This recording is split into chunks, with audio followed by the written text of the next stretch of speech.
Hello friends. सो नेपाल से house matching programme से हम लोग इस समय पे मेरे स्टूडेंट्स के साथ हूँ और मेरे साथ है तनु और आदि शंकर। इनसे इंट्रोडक्शन इनका खुद लेंगे हम। पेरेंट्स भी हैं साथ में, उनसे भी बात करेंगे और एक्सपीरियंस भी जानेंगे कि कैसा इनका एक्सपीरियंस रहा नेपाल में और पूरा अभी तक का प्रोसेस में। तो सबसे पहले शुरुआत करते हैं तनु आपसे। अपना Okay, sir. इंट्रोडक्शन, आपका नीट स्कोर भी बताइएगा। Hello, और everyone. My name is Tanu Pathak, and I score 224 in NEET, and I got admission in Nepal Medical College. Okay Tanu, आपके नीट स्कोर के बेस पे आपको जो भी कॉलेज मिल रहे थे, तो आपने कॉलेज का सिलेक्शन और कंट्री का सिलेक्शन कैसे किया, ये थोड़ा मुझे बताओ। एक्चुअली नेपाल का जो करिकुलम है वो ऑलमोस्ट इंडिया से सिमिलर ही है, एंड यहाँ की पढ़ाई और प्रैक्टिकल्स में भी ज़्यादा ध्यान दिया जाता है, इसलिए मैंने नेपाल कंट्री चूज़ किया और ये इंडिया के पास में भी है। हम्म। तो आना जाना थोड़ा आए कैसे थे आप, फ्लाइट से आए या बाय बस और ट्रेन से। भाई बस और ट्रेन? यस अच्छा, सर। तो क्या क्या चेक किया वहाँ पे, आपके आधार कार्ड वगैरह चेक किया या? एक्चुअली जब मैंने उनको बताया कि मैं काउंसलिंग के लिए जा रही हूँ, तो उन्होंने बोला हाँ सुबह से बहुत सारे बच्चे आ रहे हैं, तो चेकिंग उन्होंने की ही नहीं कि नहीं? एक्चुअली, अच्छा, क्योंकि इनको जाने देते हैं ये काउंसलिंग सबसे वाले। बड़ा बेनिफिट है। पोरस बॉर्डर्स हैं इंडिया नेपाल के, मतलब ना के बराबर भी चेकिंग होती है। वीज़ा और पासपोर्ट की भी ऐसा कोई रिक्वायरमेंट नहीं होती। तो आधार कार्ड रहता है चेकिंग के लिए, फिर वो जाने देते हैं बाय आधार कार्ड। सर हमारे साथ हैं। सर आपका भी इंट्रोडक्शन दीजिए, आप कहाँ से हैं और आप क्या करते हैं? My name is doctor Lakshman Pathak. मैं BMS डॉक्टर हूँ, दमोह जिला MP से।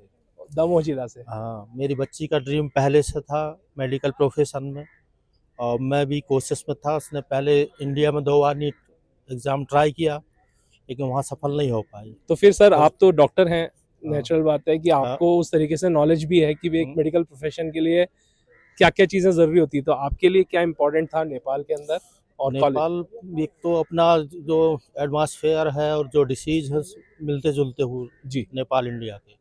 दूसरा, अपना इंडिया के लिए फ्रेंडली कंट्री है और काफ़ी कोऑपरेटिव लोग हैं यहाँ के, इसलिए अच्छा लगा कि यहाँ पर ये अदर कंट्रीज से तो नेपाल बेहतर है, जी। इसलिए नेपाल चुना। तो पशुपतिनाथ का दर्शन आपने तो किया हो गया, किया? कल किया ना। हाँ। मैम आपसे जरा ये जानना चाहूँगा, क्योंकि आप अपनी बेटी को छोड़ के जा रहे हैं और ये बहुत बहुत ही ज़्यादा इमोशनल मोमेंट होता है कि एक बेटी को किसी दूसरे देश में पढ़ाने के लिए भेजना। आप 2 दिन से यहाँ पर हो, कुछ मूवमेंट भी किया होगा, ट्रैवल भी किया होगा। आपको एज अ कंट्री नेपाल कैसा लगा? अच्छा लगा यहाँ पर, लोगों से कोऑपरेट आप करते मिले? हैं लोग। हाँ। जी। और किसी तरीके का आपको मतलब यहाँ पर कोई डर का माहौल या ऐसा तो नहीं है, नहीं, बिल्कुल ऐसा कुछ नहीं है, ईज नहीं आउट नहीं लगा नहीं कभी भी नहीं, किसी समय नो ट्रैवल सर, किया तो? ठीक तो आप लगा। आपको सेफ लग रहा है कि हाँ, हाँ सेफ बच्ची लग गए? रहा है। तो आपने नेपाल मेडिकल कॉलेज लिया, राइट? हमारे साथ दूसरे स्टूडेंट है आदि शंकर। तो आदि से भी हम बात करते हैं, उनका इंट्रोडक्शन लेते हैं। उनके साथ उनकी मम्मी भी आई हुई है। आदि। जी सर, माय नेम इज़ आदि शंकर मिश्रा सर। मैं यूपी का रहने वाला हूँ, लखनऊ के पास। अच्छा। और मैंने नेपाल मेडिकल कॉलेज में एडमिशन लिया है। हाँ। और अभी तक का जितना मेरा एक्सपीरियंस रहा है आपकी टीम के थ्रू, और यहाँ पे एडमिशन का प्रोसीजर में सब फ्लुएंट था, कोई इशू नहीं आया। और बस यहाँ का माहौल भी अच्छा है, और टीचिंग प्रोसीजर मैंने देखा नेपाल मेडिकल कॉलेज का ज़्यादा अच्छा है। अच्छा, जी। तो कुछ रिसर्च करने के बाद डिसीजन हुआ है या जस्ट बाई चांस ऐसे? बाई चांस नहीं, मतलब नेपाल का हमने पहले टीम के थ्रू कांटेक्ट हुआ, फिर सर ने मुझे रिकमेंड किया कि नेपाल मेडिकल कॉलेज भी एक अच्छा ऑप्शन है। फिर हमने विज़िट भी किया सर के थ्रू, वहाँ पे हमें आपकी टीम के लोग भी मिले। फिर हमने विज़िट के थ्रू देखा कि एक्सपोजर और एवरीथिंग। तो एडमिशन लेने से पहले कॉलेज विजिट किया था जी आपने? जी सर, विज़िट किया था।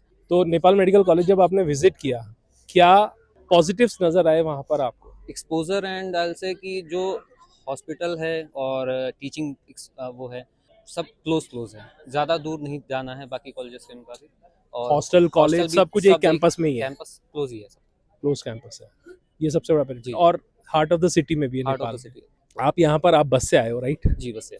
कहाँ से बस पकड़ी थी हम आपने? लोग ये कृष्णानगर से बस पकड़ी, शाम को 6:30 बजे की, और रात में सोते सोते सुबह पहुंच गए। ओके, तो ये एक सबसे बड़ा बेनिफिट है कि आप यहाँ पे बस से, कई जगह ट्रेन्स भी कनेक्टेड हैं बिल्कुल बॉर्डर्स तक, और फ्लाइट से तो ऑफ कोर्स आप आ ही सकते हो, और यहाँ पर डोमेस्टिक फ्लाइट्स हैं।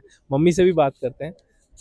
मैम, आप अपने बेटे को यहाँ लेके आए, आप पहली बार आए नेपाल या पहले भी जी, आते मैं जाते पहली रहे? बार आई हूँ नेपाल। कैसा एक्सपीरियंस रहा आपका बहुत नेपाल का? अच्छा है, और ये नहीं लगता है कि ये कंट्री अलग है इंडिया से, और हम जुड़े हुए हैं एट होम पहले से। फील होता है। जी। खान और पान आपने कुछ खाया है खाना, यहाँ पे? जी जी, जनरली भी आप जैसा भी खाना खाना चाहते हैं आपको मिल मिलता है। जाता है आराम से। जी। टेम्परेचर भी आज मेरे ख्याल से इंडिया जैसा ही है, आज थोड़ा ठंडा है जी लेकिन नहीं, वैसे ही जैसे इंडिया में है, हम लोगों के यूपी में ठंडक अच्छी पड़ती है, हाँ। गर्मी भी अच्छी पड़ती है, तो इसलिए हमें कोई फर्क नहीं पड़ा। हाँ। नहीं, बिल्कुल अच्छी बात है। और आप लोगों की जो मतलब जो आपका कॉलेज पसंदीदा कॉलेज था वो आपको मिला, आप दोनों को कॉन्ग्रेचुलेशंस। टीम और यूनिसिस ग्लोबल के साथ आपका तजुर्बा और एक्सपीरियंस कैसा रहा, खासतौर पे क्योंकि आप डायरेक्ट कोऑर्डिनेट कर रहे थे? एक्चुअली सर टीम का बहुत अच्छा था, मतलब जो भी मेरे डाउट्स थे, इवन मैंने सिली क्वेश्चंस भी बहुत किए हैं, बट सर लोग ने पोलाइटली इनको सॉल्व करा है। एंड मैंने रात में भी 10 बजे कॉल किया तो भी सर ने हमेशा पिक किया, उन्होंने पूरे मेरे डाउट वगैरह सब सॉल्व करे हैं, तो बहुत हेल्प किया है सर ने। Thank you so much for trusting Unisys global and Thank आवर you, sir. Team, Ajay and even everybody. मेरी मम्मी भी यूट्यूब में आपके सारे कॉलेजेस के वीडियोस वगैरह देखती रहती थी कि हाँ इन्हीं साइड से कराया है, मैंने बताया। तो इनकी मम्मी तो काफी काफी काफी बहुत नॉलेज, मेरे से ज़्यादा मेरी मम्मी को नॉलेज है, क्योंकि मैं आपके वीडियोस वगैरह कॉलेजेस के आपने जो डालते थे मम्मी इतने तो उनकी नहीं तनु, वहाँ शायद 1500 सीट रहती हैं और 700 बच्चों का होएगा वहाँ पर रजिस्ट्रेशन और मिलेगा एडमिशन। और तनु कितनी मम्मी ऐसा नहीं, ये इतने बच्चे वो अप्लाई कर रहे हैं सब बहुत। यहाँ पर एक बहुत इंपॉर्टेंट चीज़ है मैम, आपने बहुत इंपॉर्टेंट पॉइंट उठाया, क्योंकि काफ़ी लोग क्या डायरेक्टली आ जाते हैं तो वो पूछते हैं भाई क्या ज़रूरत। तो देखिए ये क्या है, ये कैलकुलेशंस भी हैं और ये एक्सपीरियंस भी है। तो यहाँ पर अगर जरा सा भी गलती हो जाती है, क्योंकि नेपाल सबसे लास्ट में एडमिशन होता है, उसके बाद पूरा साल वेस्ट होता है, मुझे लगता है कि एक सही मार्गदर्शक का होना यहाँ पर ज़रूरी है। तो आपने हमारे ऊपर ट्रस्ट किया sir, thank you so much all of you for trusting Unisys global and. Thank you. Thank you sir.